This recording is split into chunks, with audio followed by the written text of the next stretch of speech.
और जेल से ले आने वाला प्रभु यीशु मसीह की अधिपवित्र नाम में सब पवित्र लोगों को मसीह बदलना देता हूँ।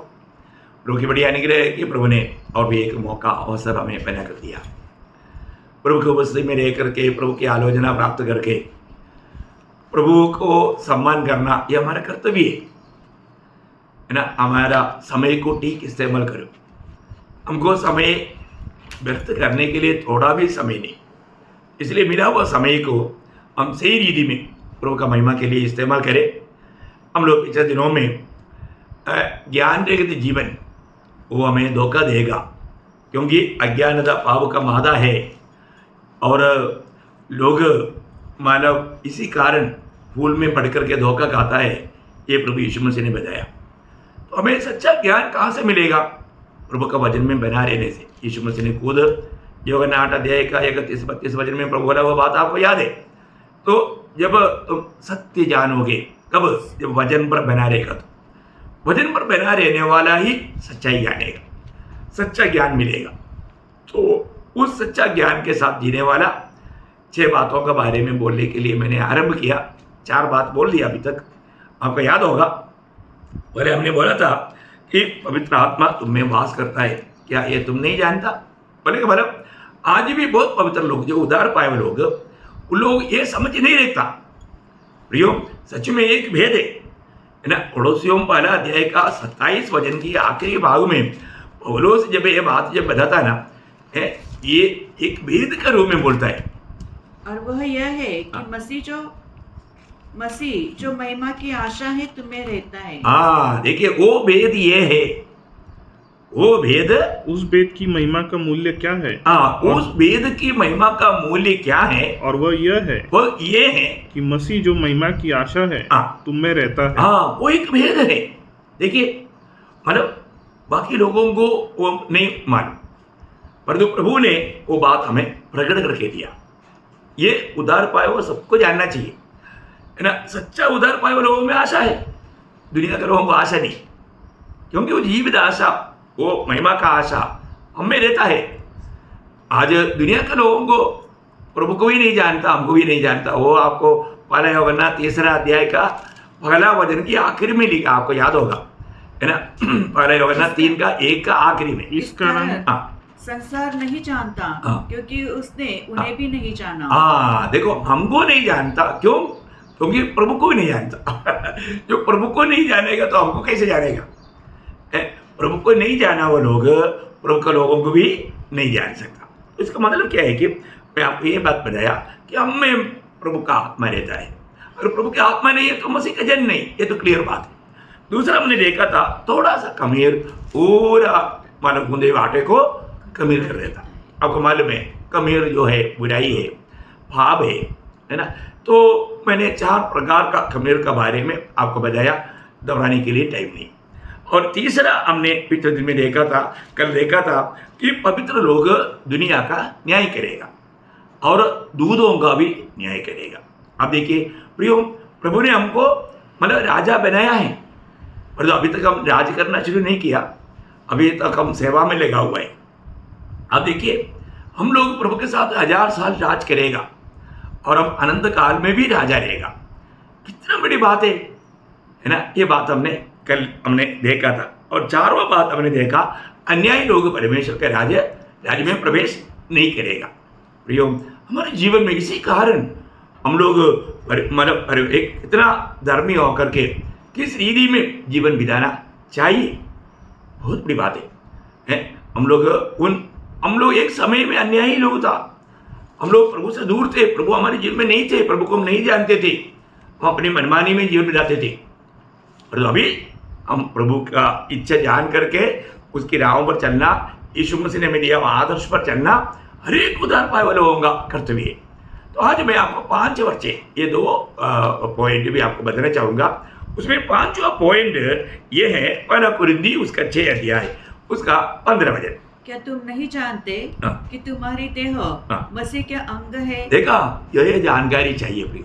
हमारा देह मसीह का अंग है। इसका मतलब क्या है कि प्रभु अपनी महिमा के लिए इस्तेमाल करने के लिए अलग किया हुआ लोग है, प्रभु का लोग, ना उसका 19-20 वचन भी पढ़ना आपको, और थोड़ा गहराई में उसको समझेगा। वही 6 अध्याय के 19-20। क्या तुम नहीं जानते? ये जानना, ये ना जानकारी आज बहुत लोगों में दिखता, पर जो मैं आग्रह करता हूँ प्रियो, हर एक पवित्र लोगों को ये सही जानकारी रखे कि तुम्हारी देह पवित्र आत्मा का मंदिर है, तुम्हारा देह पवित्र आत्मा का मंदिर है जो तुम्हें बसा हुआ है और तुम परमेश्वर की ओर से मिला है और तुम अपने नहीं हो। प्रियो, वो शब्द है ना, हर एक उद्धार पाए हुए लोग क्लियर जानना, तुम अपने नहीं है, क्योंकि दाम देकर मोल ले गए हो। बाप रे, मैं खरीदा हुआ है, प्रभु ने मुझको खरीदा।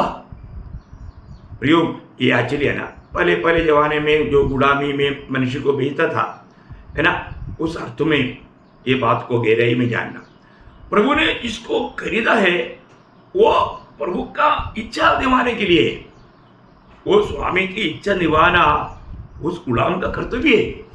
आप देखिए, आज देखो 2 प्रकार का गुलाम है दुनिया में, एक ही प्रभु का गुलाम, नहीं तो पाप का गुलाम, है ना।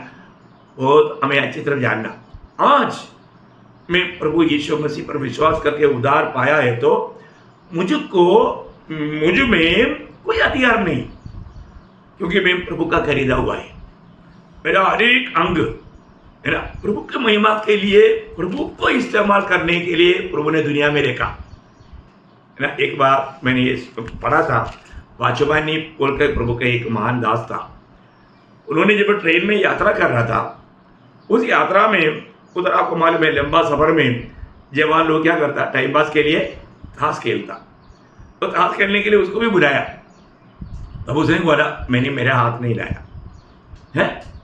उनको सबको बड़ा अचंभा लगा, कैसा क्या बात है आपका ये हाथ प्रभु का हाथ है, क्योंकि मैंने ये हाथ प्रभु को दिया है, मैंने प्रभु को दिया हुआ ये हाथ से अभी मैं ताश नहीं खेल सकता। ठीक है, कितना बड़ा समझ है प्रियो, है ना। हमको हमारा अंगों को प्रभु का महिमा के लिए इस्तेमाल करने के लिए प्रभु ने मुझको खरीदा, ये बात का समझ रखना कितना जरूरी बात है। वो बात का हम समझ रखता है क्या है। हमारा ऑटो को प्रभु ने खरीदा, है ना, हमारा पूरा अंगों को प्रभु ने खरीदा। हम बोलने वाला शब्द तक प्रभु को ग्रहणीय योग्य होना चाहिए, प्रभु को महिमा देने वाला होना चाहिए, है ना। और हर एक काम कोई जबरदस्ती में नहीं। वहाँ पर हम लोग जब दूसरा कोरिन्थी 5 अध्याय उसका 9 वचन में प्रेरित पौलुस अपना प्रभु में जीवन बिताने का मकसद वो बताता है। दूसरा कोरिन्थी 5 अध्याय उसका 9 वचन। इस कारण हमारे मन की उमंग यह है कि चाहे साथ रहे चाहे अलग रहे, पर हम उसे भाते रहे। बोलने का अर्थ क्या है प्रियो? मसीह में आने के बाद एक सच्चा उद्धार पाया व्यक्ति का दिल में एक ही इच्छा रहता है, वो अभी ये दुनिया में रहो या स्वर्ग में रहो। हमारे लक्ष्य क्या है? प्रभु का महिमा। प्रियो, हम इसका लायक नहीं थे, हम प्रभु का महिमा के लिए लायक लोग नहीं थे, हम लोग सिर्फ नरक का योग्य था। लेकिन प्रभु ने हमें दुनिया से अपने लिए अलग किया। प्रभु का महान कृपा हमारे ऊपर डाला। प्रियो, हम लोगों पाप का दलदल में, उस अशांति में, निराशा में, दुख में, कठिनाई में, वेदना में तड़प रहे थे। कोई भी हम पर तरस नहीं खाया, परंतु प्रभु यीशु मसीह ने हम पर तरस खाया। प्रभु यीशु मसीह स्वर्गीय महिमा छोड़कर ये दुनिया में आया और हमें उस पाप का बंधन से छुटकारा दिया। हमें प्रभु ने खरीदा।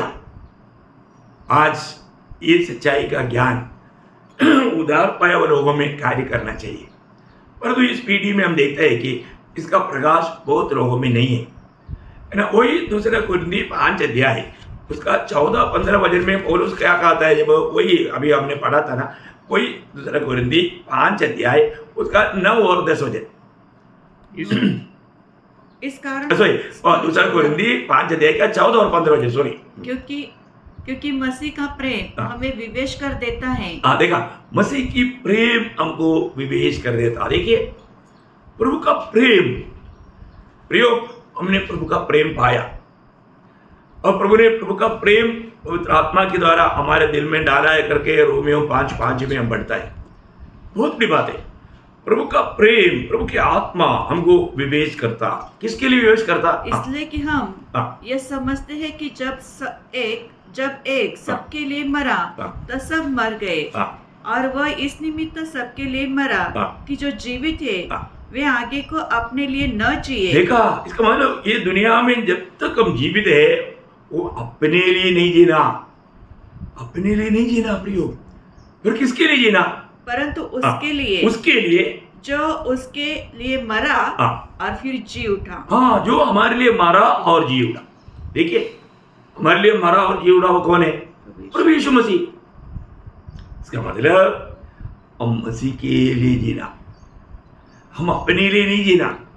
देखिए, आज अगर हमारे जीवन को हम परखेगा तो हम किसके लिए जीता है ना। आज कई लोग बोलते हैं मैं मेरा बच्चों के लिए जीता है, बच्चा लोगों को अच्छा अवस्था में लाने के लिए मैं उनके लिए जी रहा है, नहीं तो मेरा बंधुजनों के लिए जी रहा है। प्रियो, एक मसीह जीवन मसीह के लिए जीना है। मसीह के लिए जीने से बढ़कर के एक ही जीवन नहीं, इसमें हमें प्रभु का आत्मा हमें विवेच करके जीना चाहिए ना।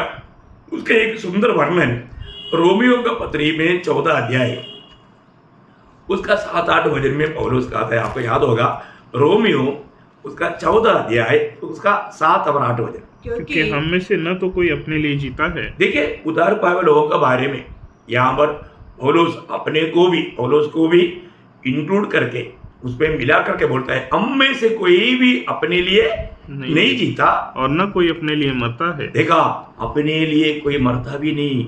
यदि हम जीवित है तो प्रभु के लिए जीवित है। देखिए, हम जीवित है तो प्रभु के लिए जीवित है। क्या प्रियो, हम ये गवाही दे पाएंगे हैं मैं प्रभु के लिए जीवित हूं? यह है एक सच्चा मसीह व्यक्ति का गवाही। हम जीवित है तो प्रभु के लिए जीवित है, और यदि मरते हैं तो प्रभु के लिए मरते हैं। देखा, ये दुनिया में प्रियो हमको एक ही बार मरना, और किसके लिए मरना हो? प्रभु के लिए मरना। यीशु मसीह की गवाही देते हुए है ना, यीशु मसीह का ज्ञान का सुगंध फैलाते हुए मसीह के लिए मरना। और आगे, अतः हम जिए या मरे हम प्रभु ही के हैं। देखा, बोलने का अर्थ हमारा टोटल उसको कैलकुलेशन करेगा तो हमारा जीना मरना सब प्रभु के लिए। ये बहुत बड़ी बात है प्रियो है। अगर इस अनुभव में अगर हम जीवन नहीं बिताएगा तो, परंतु आप देखो, आप अपने बारे में सोचो, मैं किसी का न्याय नहीं करता हूं, परंतु आप देखिए आप अपने बारे में क्या गवाही देंगे। आज आप किसके लिए जी रहे हैं? आपका जीवन का उद्देश्य क्या है? आप सोचिए, है ना। जिसने आपको खरीदा, जिसने आपको छुटकारा दिया, जिसने आपको पाप का गुलामी से मुक्त किया, है ना, मतलब उस प्रभु के लिए जी रहा है या अपने लिए जी रहा है ना। पौलुस के दिनों में पौलुस को उस समय का विश्वासियों के बारे में एक कंप्लेंट था। उन्होंने वो फिलिपियों का पत्र में उल्लेखित किया। मालूम क्या है?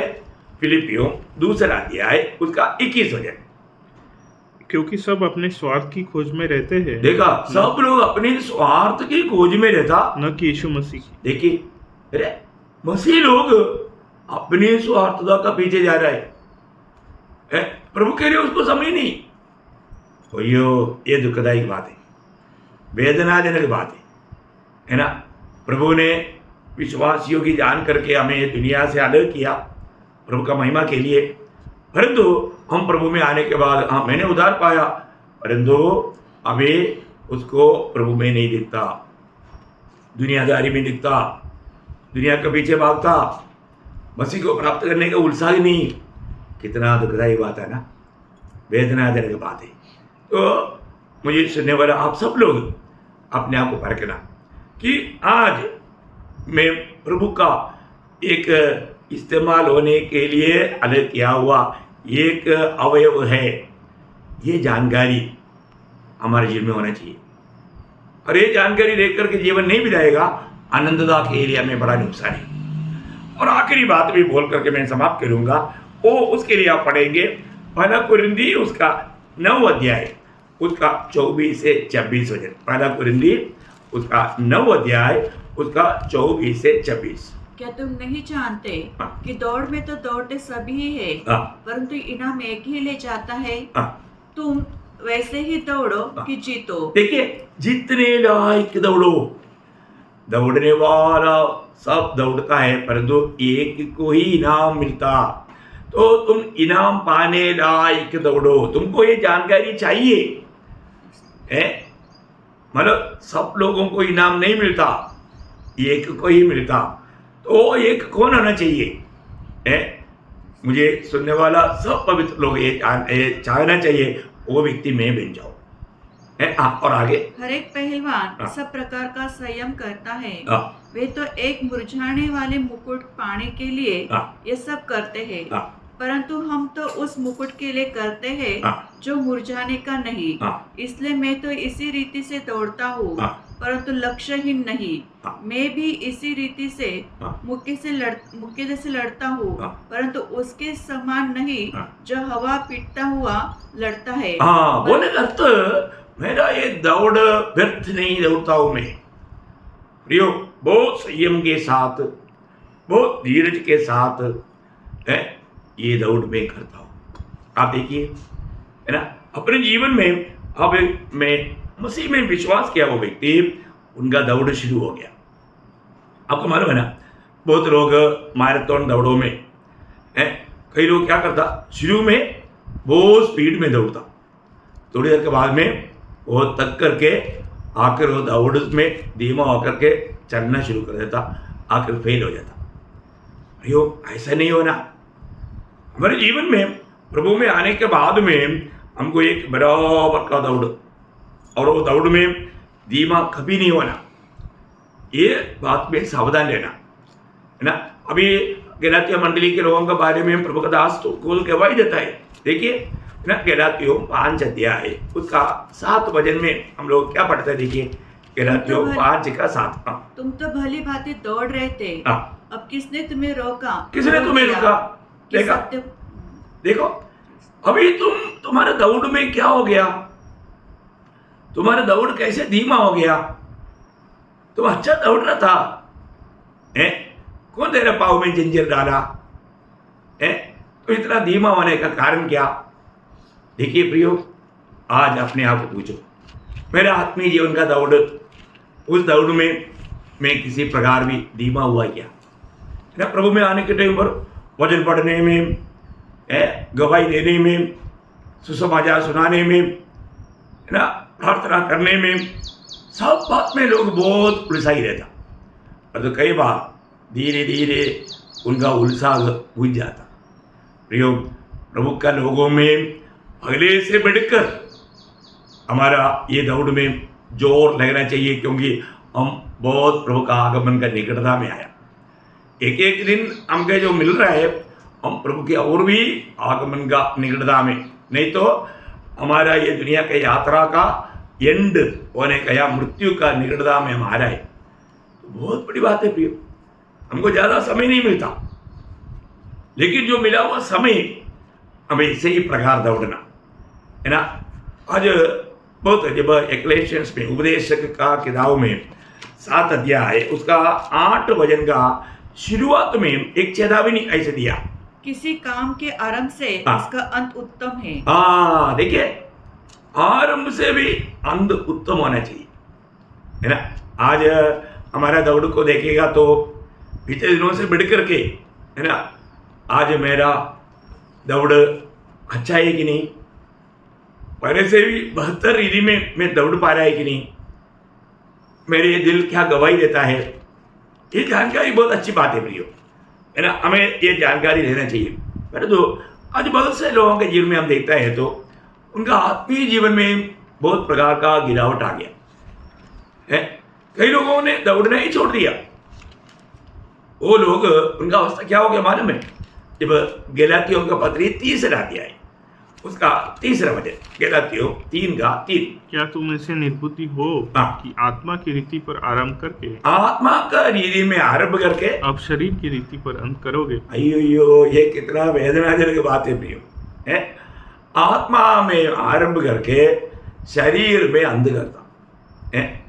कितना अच्छा आरंभ था, पर तो अंध शरीर में। वेदनाजनक बात है। इस अंत समय की मंडली जीवन में बहुत लोगों का अवस्था ऐसा बनने का खतरा है। आप देखिए, ये कोई हल्की बात नहीं। हमारे जीवन में हम लोग ये छोटा सा जीवन में हम कैसा जीवन बिताता है, ये हमें परखना चाहिए प्रियो। और हम नहीं जानेगा इतना बड़ा धोखा हो जाएगा। हमें परखना है, मैं आज कैसा दौड़ता हूँ। मैं एक बाइबल का एक दौड़ है, 4 लोगों की एक दौड़ है। वो दौड़ मैं आपको बताऊं, इसके लिए जानने के लिए बहुत अच्छी बात है ना। उत्पत्ति की किताब में, उत्पत्ति की किताब 19 अध्याय, उसका अपन 17 वचन पढ़ेंगे। आपको याद होगा, ये लोत परिवार का एक दौड़ का बात है। में 19 अध्याय, उत्पत्ति 19 अध्याय का 17 वचन। और ऐसा हुआ जब उन्होंने उनको बाहर निकाला, तब कहा, अपना प्राण लेकर भाग जा। देखो, अपना प्राण लेकर के भाग जाओ, मतलब चलना नहीं, भागना। नंबर 1 इंस्ट्रक्शन, उनके लिए आदेश ये था, प्राण लेकर के भागना, पीछे की ओर न ताकना। ठीक है। आपको मालूम है, ये दौड़ में पीछे की ओर नहीं देखना। आपको मालूम है ना, जो ये दौड़ में है ना, पीछे देखता है ना, उसका गिरावट है, उसका मतलब वो हारने का खतरा रहता। कभी भी पीछे मुड़कर नहीं देखना। इसलिए यीशु मसीह ने लूका 9 अध्याय का 62 वचन में बोला है, जो हल पर हाथ लगा करके पीछे मुड़कर देखने वाला परमेश्वर का राज्य का योगी नहीं। अब देखो, ये दौड़ में कभी भी पीछे नहीं देखना, प्रिय, आगे निशाने की ओर दौड़ना है, पीछे मुड़कर नहीं देखना। दूसरा इंस्ट्रक्शन था, और तराई भर में न ठहरना। देखा, तराई पर मतलब इधर ही, चलो उधर क्या होता है, कम से कम इधर नजदीक रहकर देखता हूँ। नो, तराई में भी नहीं रुकना। और पहाड़ पर भाग जाना। देखा, पहाड़ पर भाग जाना। देखिए, 4 बात उनके लिए क्लियर व्यवस्था था। तो इसमें दौड़ में किसी प्रकार धीमा नहीं होना है ना। उसका 22 वचन पढ़ना, फुर्ती से वहां भाग जा। कैसे भागना? फुर्ती से बोलेगा तो पूरा दिल लगा करके, पूरा ताकत लगा करके, है ना। ये मौका मिला है बचने का, अभी फुर्ती से वहां पर भाग जाए। आप देखिए, लेकिन प्रियो, हम लोग वहां पर देखते हैं कि ये परिवार का एक बहुत शोभनीय अवस्था आया। क्या हो गया? मतलब उसी अध्याय का 26 वचन, लूत की पत्नी ने जो उसके पीछे थी, दृष्टि फेर के पीछे की ओर देखा, और वह नमक का खंभा बन गई। ओ, देखा प्रियो। अब देखिए, इस दौड़ में लूत का पत्नी सोदोम छोड़ा, परंतु सोदोम ने लूत का पत्नी को नहीं छोड़ा। आप देखो, क्योंकि उनका दिल में सोदोम में इकट्ठा करके रखा हुआ साड़ी का है, अन्य बात जो भी उन्होंने ये करके, क्योंकि उनको कुछ लेकर के निकलने का मौका नहीं मिला। समय देरी होने के कारण स्वर्गदूत ने हाथ पकड़कर खींच कर बाहर किया था। तो फिर वो उसका दिल कहाँ रहेगा? भयंकर बात है। उसका दिल उधरी था, इसलिए भाव आगे को, नजर पीछे को, अयोग्य ठहरा। इसलिए क्या हो गया? नमक का खंभा बना। अब सोचो प्रियो, आज मेरे जीवन में पाप कहाँ जा रहा है और मेरा नजर कहाँ जा रहा है, मेरा मन कहाँ बहक रहा है, ये बात को ध्यान देना आत्मीय जीवन की दौड़ में। इसलिए इब्रानियों का पत्री में एक अच्छा चेतावनी इब्राय लेखक बोलता है, इब्रानियों 12 अध्याय उसका 1 वचन, इब्रानियों 12 अध्याय का 1 वचन। इस कारण जबकि गवाहों का ऐसा बड़ा बादल हमें घेरे हुए है, तो आओ हर एक रोकने वाली वस्तु और उलझाने वाले पाप को दूर करके वो दौड़ जिसे हमें दौड़ना है, धीरज से दौड़े और विश्वास के बस धीरे से दौड़ते रहना। देखिए, बहुत बड़ी बात है। हमारे दौड़ में कई रीति में हमारे दौड़ को धीमा करने वाला बात है। क्या क्या बात है वो? वापस एक बार पढ़ना, ध्यान से पढ़ना। इस कारण जबकि गवाहों का ऐसा बड़ा बादल हमें घेरे हुए है, तो आओ हर एक रोकने वाली वस्तु। देखिए, रुकने वाला वस्तु। आप देखिए, हमारे दौड़ में रुकने वाला कई बातें हैं। उन बातों को और उलझाने वाले पाप को, उलझाने वाला पाप बोलेगा तो वो हमें छोड़ेगा ही नहीं। मतलब हमको जबरदस्ती पकड़ने वाला है। जैसे अभी उत्पत्ति 4:7 में प्रभु ने कयीन को बोला था, कयीन पाप द्वार पर पड़ा है और उसका इच्छा तेरी ओर है, तुझे उसको जीतना है ना। मैं आपको बताना चाहता हूँ, ये जो उलझाने वाला पाप जो है, हम छोड़ना चाहता है तो भी वो छोड़ता नहीं।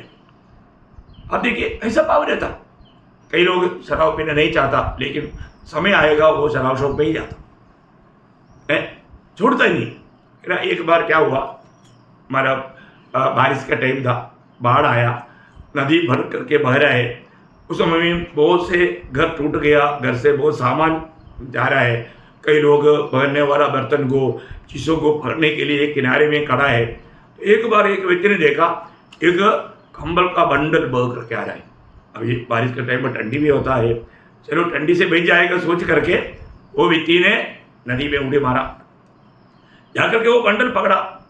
तो क्या हो गया, वो बंडल इसको पकड़ा, क्योंकि वो कंबल का बंडल नहीं था, वो एक बालू था। अब ये बालू को देख के इसने सोचा कंबल का बंडल है। आप देखो कितना बड़ा गड़बड़ी हो गया। अभी वो बालू, इसको अभी बालू को छोड़ने की इच्छा है, तो बालू उसको नहीं छोड़ता।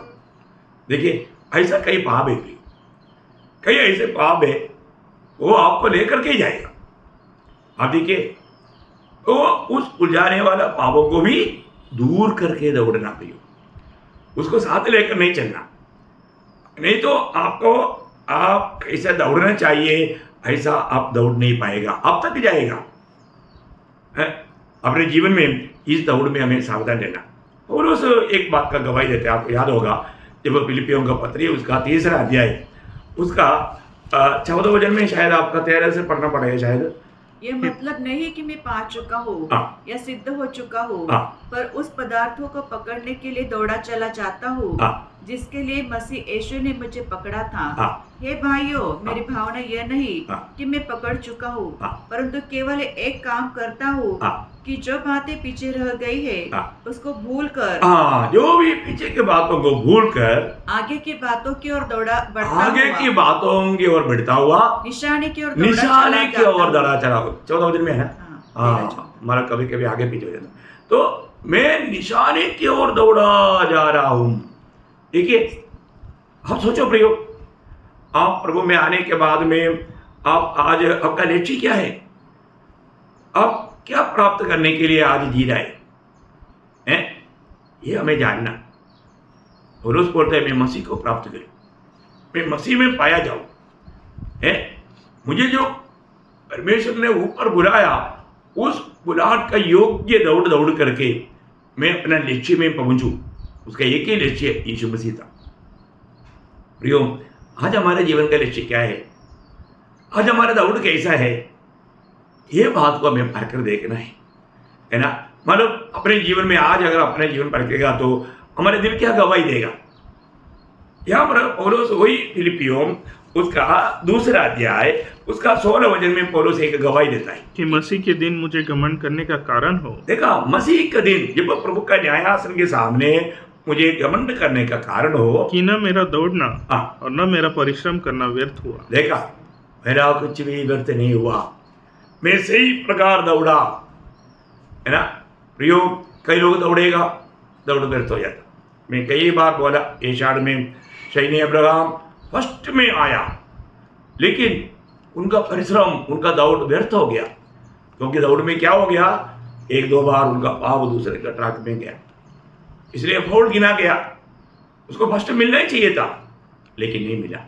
प्रियो, हमारा मसीह जीवन का दौड़ में हम केयरलेस नहीं होना, बहुत ध्यानपूर्वक दौड़ना। हमको ये कहना चाहिए, मैं मसीह के दिन में मेरे को प्रशंसा मिलेगा, भले और विश्वास योग्य दास करके मुझे प्रशंसा मिलेगा। देखिए, वो शब्द हिम्मत के साथ उसका आखिरी, और उसका आखिरी पत्र कौन सा है? 2 तिमोथी ना, 2 तिमोथी 4 अध्याय का 7 वचन में वो गवाही देता है। आपको याद होगा, 2 तिमोथी उसका 4 अध्याय उसका 7 वचन, मैं अच्छी कुश्ती लड़ चुका हूँ, मैंने अपनी दौड़ को पूरी कर ली है। देखा, मैंने अपनी दौड़ को पूरी किया। प्रियो, बहुत बड़ी बात है। हम अपने जीवन में ये बात को गवाही देंगे कि मैं अपनी दौड़ को पूरा किया। प्रियो, अगर वो पूरा नहीं किया तो दुखदायी बात है। हमें अपने जीवन में परखना है, मैं सही प्रकार दौड़ रहा है क्या। आज भी प्रभु में आने के बाद में कई लोगों का दिल बहुत कंजेस्टेड है। ऐसा लोग सही जो दौड़ नहीं पाता, कारण क्या मालूम है, उसका दिल में प्रभु के लिए इतना जगह नहीं। जब 119 का 32 वचन में दावीद कहने वाला एक अनोखा शब्द है ना, 119 का 32 वचन बहुत ही अनमोल शब्द है। जब प्रभु मेरा हृदय को विशाल करेगा, जब तू मेरा युवाव बढ़ाएगा, मेरा याव बढ़ाएगा, तब मैं तेरी आज्ञाओं के मार्ग में दौड़ूंगा। हाँ, तेरी आज्ञाओं के मार्ग में मैं दौड़ूंगा। प्रियो, प्रभु ने हमें ऐसा एक दिल दिया है, एक विशाल दिल दिया है, हम प्रभु का मार्ग में दौड़े, है ना। प्रियो, हमारा दौड़ को परखना है। मेरा दौड़ कैसा है, मैं इनाम पाने लायक मैं दौड़ रहा है कि नहीं, है ना। पहले शुरुआत के दिनों से बढ़ करके आज प्रभु के प्रति एक जलन मन मुझ में है कि नहीं, ये बात को हमें परखना, अपने आप को पूछना। हम किसी को क्यों न्याय करें, पर जो पहले से बेहतर होकर के आज मैं प्रभु में आगे बढ़ रहा हूँ, प्रभु ही मेरा जीवन के लक्ष्य है, प्रभु का महिमा ही मेरे से होते रहता, ये बात का हम गवाही दे पाएंगे क्या। अपने आप को जांचो परखो। मैंने आपको 6 जानकारी की बात बताया। पहली बात, प्रभु का आत्मा हमारे में रहता है। दूसरी बात, थोड़ा भी कमी हमारे जीवन में ना रखे। तीसरी बात, मतलब पवित्र लोग दुनिया का न्याय करेगा, दूधों का भी न्याय करेगा। 4वां बात, अन्यायी लोग परमेश्वर के राज्य में प्रवेश नहीं करेगा। 5वां बात, हमारा शरीर प्रभु का अवयव है। प्रभु का महिमा के लिए प्रभु ने हमें खरीद करके रखा है, हमारे जीवन से प्रभु का महिमा होते रहना चाहिए। आखिरी बात, मतलब हम लोग दौड़ में हैं और दौड़ने वाला सब इनाम नहीं पाता, एक ही इनाम पाता। ये जानकारी दे करके इनाम पाने लायक एक दौड़ दौड़ना। प्रियो, दोबारा मौका नहीं। सैनी अब्राहम बहुत विनती किया, और एक चांस दो, नो चांस, नो चांस। प्रियो, दोबारा चांस नहीं। अब ये जिंदगी दिया है, ये जीवन को प्रभु के वचन के आधार में, प्रभु की इच्छा जानकर, आत्मा का गवाही में प्रभु को महिमा देते हुए जीवन बिताना, ये हमारा कर्तव्य है। तो प्रभु आप सबको बहुत आशीष दे, प्रभु को महिमा मिले। आमीन।